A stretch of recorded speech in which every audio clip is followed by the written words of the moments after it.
My name is Nancy, and I'm a storyteller. The first story I have to tell you this evening is about a haunted hospital here in Gettysburg. From the earliest hours of the battle, wounded soldiers were being brought into the private homes of the citizens here. Men were unceremoniously dumped on the front porches of these houses. Some men limped their way into the parlors, into the backyards, and into the cellars of the civilians here in town. If you can, imagine what it was like to live here during that time. Many of these homes were the very first hospitals and morgues. The story that I'd like to share with you is about one of those homes. A friend of mine told me this story, and I believe it absolutely, positively to be true, for she holds a very important job in a law enforcement agency here in town, and she doesn't suffer fools gladly. And it is for that reason I'm sure it happened. You see, one evening, my girlfriend and her husband were visiting her in-laws. They went to the house, they had dinner, and they had 2 young sons. It got too late. They decided not to go home and to spend the night.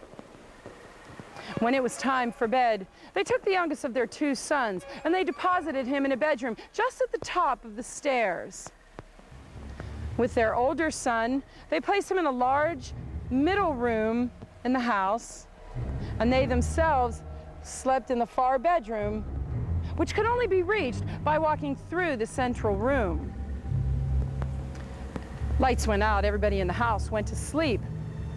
And about 1 or 2 in the morning, my girlfriend said she was awoken by the sound of heavy footfalls walking up the stairs.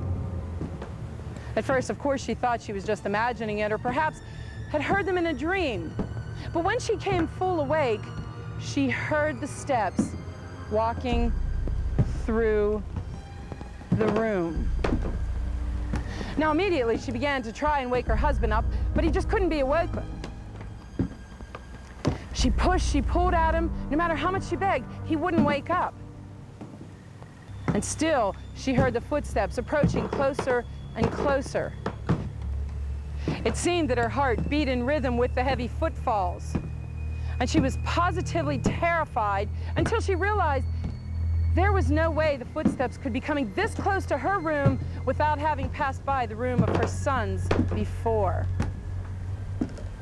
Heavier and heavier, closer and closer the steps came, until finally they stopped, and she felt a small measure of relief, until they began walking once again, only this time right into the room where she was sleeping. Well, she told me by that time she was all the way down into the center of her bed, all the covers up over her head. She quit trying to wake up her husband. That was just not going to happen. And as the boots stepped closer and closer to her bed, unbelievably, she felt the weight of a body press down upon her mattress. And just when she thought she couldn't stand the fright of it any longer, she said an amazing calm just washed over her. And all of a sudden, she felt very at peace and very definitely unafraid. And for what might have lasted 15 or 20 seconds, the weight lifted up from her bed, and she heard the boots walk out of her room. Then she was about brave enough to pull the covers down from her head, and when she did so, she glimpsed the figure of a very large man standing in her doorway and walking right by. And then she heard the boots continue through the middle room. At the top of the stairs, she heard them walk halfway down and disappear into the night. She managed to go to sleep, but in the morning, when she awoke, she went downstairs to find her mother-in-law sitting at the kitchen table. She said to her mother-in-law, "What was Dad doing walking around the house all last night?" Her mother-in-law simply looked at her. "It wasn't your father," she said. But Tina said, "I know, I heard the footsteps." "Oh, I heard them too," her mother-in-law assured her. "But those weren't the footsteps of your father, for he lay in bed right next to me, and I heard them as well." Tina said, "Well then, what was it? It doesn't make any sense.